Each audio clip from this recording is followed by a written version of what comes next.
Hello मेरे friends, क्या हाल चाल आप सभी के। एक बार फिर हम आ चुके हैं एक नए सेशन में। और देखते हैं इस सेशन में हम लोग क्या नया कुछ सीख पाते हैं।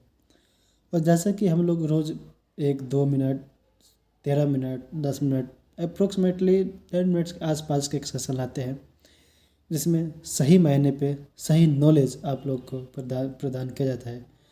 और ये कहीं ना कहीं बहुत लाभकारी भी होगा। और आने वाले सोमवार से एक बढ़िया हैंड राइटिंग के साथ एक बढ़िया बोर्ड यूज करके आप लोगों तक वो शिक्षा पहुंचाई जाएगी। और हम तो ब्रिटिश विस्तार देख रहे थे, अभी भी बहुत चीज़ बाकी है ब्रिटिश विस्तार में। तो उस क्रम में हम लोग आगे देखते हैं कि हम लोग का नेक्स्ट टॉपिक क्या है। हम लोग का नेक्स्ट टॉपिक है बंगाल में द्वैध शासन। तो द्वैध शासन क्या था और द्वैध शासन अंग्रेज़ों द्वारा क्यों लाया गया, क्यों नहीं इसमें प्रत्यक्ष शासन की स्थापना की गई। कहीं ना कहीं ये अंग्रेज़ों की चाल थी द्वैध शासन लाना। और जो द्वैध शासन है, द्वैध शासन 1765 से 1772 के बीच में रॉबर्ट क्लाइव द्वारा स्थापित की गई थी। एक्चुअली क्या था कि जब बंगाल में अंग्रेज़ों की आर्थिक और राजनीतिक नियंत्रण स्थापित हो गया था, तो इसी में नवाब के शासन के संदर्भ में चीज़ को यूज किया जाता है। कहने के तौर पे नवाब के पास प्रशासनिक अधिकार थे, लेकिन एक्चुअल में प्रशासनिक अधिकार भी अंग्रेज़ों के ही पास थे। और कंपनी के दीवानी अधिकार तो अंग्रेज़ों के पास थे ही। और यही एक्चुअली था कि बंगाल में नवाब तो था, लेकिन प्रशासनिक अधिकार भी अंग्रेज़ों के पास थे। आखिरकार ये अंग्रेज़ प्रत्यक्ष शासन क्यों नहीं किए बंगाल में, तो उसके बहुत सारे कारण हैं, जिस हम निम्न बिंदुओं के माध्यम से द्वैध शासन को समझेंगे ऐसा क्यों किया गया।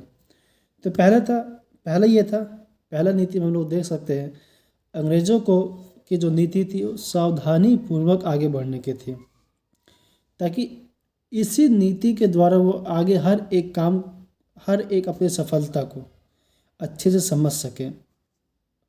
कदम स्टेप बाय स्टेप रूप में वो अपने कार्य कर रहे थे।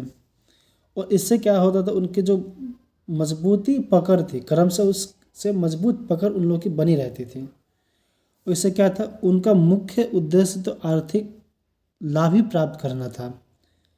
वो तो उन लोग ऐसे भी आर्थिक लाभ उन लोगों को प्रदान हो ही रहा था, बेशक उनके पास प्रशासनिक अधिकार हो चाहे ना हो।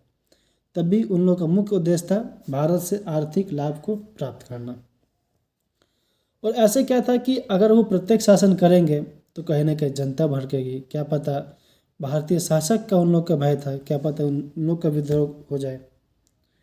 और इसी प्रकार का यूरोपीय कंपनी भी इस चीज़ का विरोध कर सकती थी। इसीलिए और शुरुआती स्तर पर अंग्रेज़ों को प्रशासन के बारे में काफ़ी अनुभव की कमी भी थी। और जो कंपनी थी और ब्रिटिश सरकार के बीच संबंधों को पुनर्भाषित यानी पुनः संरचना की आवश्यकता थी। देखते हैं कि ये एक्चुअली दो चीज़ था, मतलब ब्रिटेन में एक था, ब्रिटेन में सरकार में कौन था, एक क्राउन के नीचे पीएम होते थे और पीएम के नीचे संसद होते थे। और दूसरी तरफ क्या थी, ब्रिटिश में ही एक कंपनी थी, कंपनी जैसे ईस्ट इंडिया कंपनी प्रोप्राइटर, उसके मालिक, उसके नीचे डायरेक्टर होते थे और डायरेक्टर के नीचे गवर्नर हुआ करते थे। और जो ब्रिटिश सरकार और ईस्ट इंडिया कंपनी के बीच जो भी एग्रीमेंट होता था, उसी को हम लोग चार्टर एक्ट के नाम से जानते हैं। एक्चुअली चार्टर एक्ट क्या था, एक चार्टर एक्ट ये था जो मैंने आपको बताया। क्या देखते हैं, क्या क्लाइव भारत में ब्रिटिश संस्थापक के रूप में, एकदम देखते हैं क्या इसका मतलब था। ये क्वेश्चन था, ये था कि क्या हम लोग क्लाइव को ब्रिटिश संस्थापक, भारत में ब्रिटिश साम्राज्य के संस्थापक के रूप में मान सकते हैं। तो हम निम्न बिंदुओं पर अध्ययन करते हैं और फिर बाद में इस निष्कर्ष पर हम लोग पहुंच पाएंगे कि ये किस मायने तक ये क्वेश्चन सही है या गलत, या जो भी है उस निर्णय पर बाद में आएंगे। क्लाइव जब भारत आया तो एक एक सामान्य कर्मचारी था। अपनी योग्यता के अनुसार, अपनी योग्यता के दम पे उसका प्रमोशन होता गया और भारत में 2 बार गवर्नर के तौर पे उसका कार्यकाल रहा भारत में। पहला था 1757 से लेकर 1760 और दूसरा था 1765 से 1767 के बीच। निम्नलिखित बिंदुओं से हम क्लाइव को भारत में ब्रिटिश साम्राज्य का संस्थापक मान सकते हैं। पहला, जब द्वितीय कर्नाटक युद्ध हुआ था, द्वितीय कर्नाटक युद्ध के दौरान अर्काट पर नियंत्रण स्थापित किया, जिससे अंग्रेजों की स्थिति काफ़ी हद तक मजबूती। 1756 में जब सिराजुद्दौला बंगाल पर नियंत्रण स्थापित किया तो वापस से क्लाइव को जिम्मेदारी दी गई ताकि कलकत्ता को ब्रिटिश साम्राज्य के अधीन लाया जाए और बंगाल पर नियंत्रण स्थापित करने की योजना क्लाइव ने बनाई। चंदनगर पर कब्जा किया। मार्च 1757 में प्लासी की लड़ाई में सफल होकर अंग्रेजों के एक राजनीतिक शक्ति के रूप में अंग्रेजों को स्थापित किया। बंगाल पर अप्रत्यक्ष शासन की योजना भी क्लाइव द्वारा ही बनाई गई थी। क्लाइव के प्रथम जो उसका कार्यकाल था, उस समय द्वितीय कर्नाटक युद्ध के दौरान उसने अंग्रेजों की आर्थिक स्थिति को मजबूत किया। और जो बक्सर युद्ध है, बक्सर युद्ध के पश्चात क्लाइव को 1765 में दूसरी बार गवर्नर जनरल बनाया गया और मुगल एवं अवध के शासक को इलाहाबाद की संधि द्वारा इस युद्ध को समाप्त किया गया।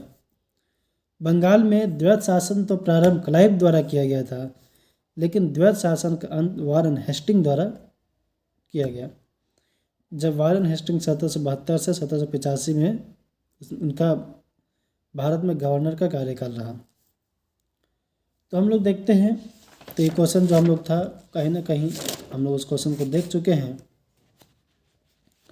और उस क्वेश्चन को देखने के पश्चात हम कुछ और बिंदुओं पर अध्ययन करते हैं, जैसा कि आंग्ल एवं मैसूर युद्ध के बारे में पढ़ते हैं। क्या था कि मैसूर, ये तो मैसूर क्षेत्र राज्य में आ जाएगा। उस समय मुगलों के नियंत्रण में था, लेकिन 18वीं सदी आते आते ये भी मुगलों के नियंत्रण से स्वतंत्र हो गया। मैसूर जो 18वीं सदी के मध्य आते आते वडियार वंश के शासक कृष्णराज का शासन था। हालांकि सत्ता पर जो नियंत्रण वो 2 भाई का था, नंदराज और देवराज, दोनों मंत्री हुआ करते थे। मैसूर की सेना में जो हैदर था वो भी एक सामान्य कर्मचारी के तौर पर ही नियुक्त था, लेकिन योग्यता के अनुसार उसका पद बढ़ा और 1761 में हैदर ने मैसूर की सत्ता पर नियंत्रण स्थापित कर लिया और 1761 से 1766 के बीच दक्षिण भारत के कई इलाकों को इसने अपने मैसूर राज्य में इसने मिलाया। एक्चुअली क्या था कि बंगाल के तरफ अंग्रेज बक्सर युद्ध में बिजी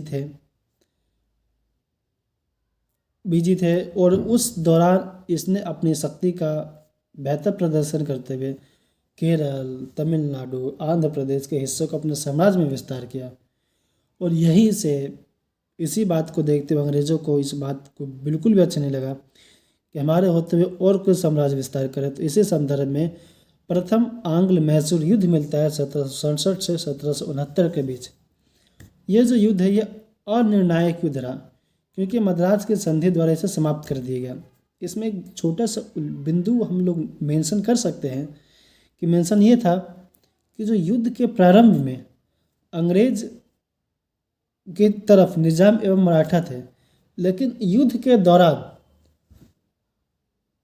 मैसूर में जो हैदर अली थे इन्होंने अपनी तरफ मिला लिया, किसको? निजाम को और मराठाओं को।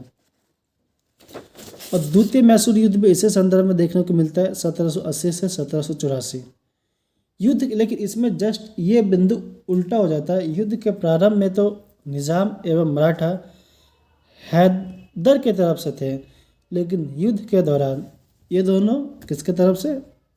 अंग्रेज़ों की तरफ से हुए। इसको बोलते हैं खेल बदलते समय नहीं लगता। ये अपनी ज़िंदगी है, ऐसी कहानी चलती है। आदमी सुबह उठता है, पढ़ता है, एक्सरसाइज करने के बाद अपने छोटे से एफर्ट के साथ आप लोगों के साथ वीडियो बनाया जाता है ताकि आप लोगों तक सही एक शिक्षा पहुंच सके। और मेरे पास जैसे जैसे धीरे धीरे होता जाएगा मैं आप लोगों को अपना बेस्ट देते जाऊंगा। बस विश्वास बनाए रखिएगा अपने छोटे से भाई पे, विद्यार्थी पे, क्योंकि मैं भी एक विद्यार्थी हूँ। लेकिन एज ए विद्यार्थी आपसे प्रॉमिस करता हूँ मैं आपको कभी गलत नॉलेज नहीं दूंगा।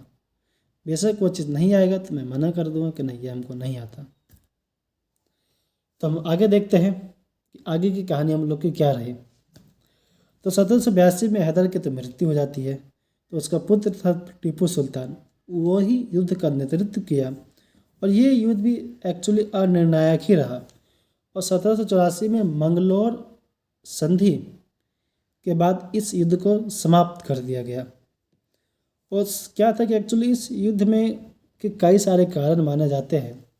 जो हैदर थे 1780 में, एक थे जनरल बैली जो कर्नाटक में परास्त कर दिए थे जनरल बैली को, और अर्काट जो मैं पहले उसका चर्चा कर चुके हैं, अर्काट पर भी कब्जा कर लिए थे। यह युद्ध यही मान सकते हैं द्वितीय विश्व युद्ध का कारण रहा था। और एक नोट हम लोग यहाँ पे और देखेंगे, 1780 में जो अंग्रेज थे आयरकूट ने पोर्ट नोवे, पोलिलूर, सोलिंगुर में अकेले पड़ चुके हैदर को कई बार परास्त कर दिया था। इन लोगों को हैदर ने कितनी बार परास्त किया अंग्रेज़ों को, उसमें आते हैं जनरल आयरकूट, पोर्ट नोवे, सोलिंगुर और पेल्लूर। और क्या था कि अंग्रेज एक्चुअली ये टीपू को क्यों अपने एक अच्छे शत्रु के रूप में देखते थे। टीपू क्या था कि टीपू एक बहुत शक्तिशाली और समझदार राजा था उस समय। वो अंग्रेज़ों की महत्वाकांक्षाओं के बारे में जानता था कि अंग्रेज़ों की क्या महत्वाकांक्षा रही हैं। उस समय 2 ही 3 ऐसे शासक रहे थे कि जो अंग्रेज़ों की महत्वाकांक्षा को जानते थे, जिसमें से एक टीपू सुल्तान भी आता है। टीपू सुल्तान क्या किया था, टीपू सुल्तान अपनी एक अच्छी आर्थिक रेवेन्यू के लिए उसने आर्थिक क्षेत्र पर ध्यान दिया। वो इस चीज़ को भली भांति समझता था, अगर सेना को एक मजबूत स्थायित्व प्रदान करना है तो उसका आर्थिक सशक्त होना काफ़ी ज़रूरी है। तो इसी संदर्भ में उसने किसानों से भू राजस्व वसूलने के लिए उसने सीधा संपर्क स्थापित किया, ना कि इसने जमींदारों या बिचौलियों को इसमें राजी किया। टीपू व्यापार के महत्व को समझता था। यूरोपियन कंपनी के भांति टीपू भी विदेशों में व्यापार करने के लिए अपने उच्च अधिकारियों को भेजा। वो इच्छुक था कि बाहर देश में भी हमारी कंपनी स्थापित हो, लेकिन सफल तो नहीं हुई। लेकिन इस युद्ध इस दौरान उसने कई अधिकारियों को अपने बाहर देशों में नियुक्त भी किया। टीपू ने अपनी आय को बढ़ाया और इससे अंग्रेज़ों को आर्थिक नुकसान पहुंचना शुरू हो गया था।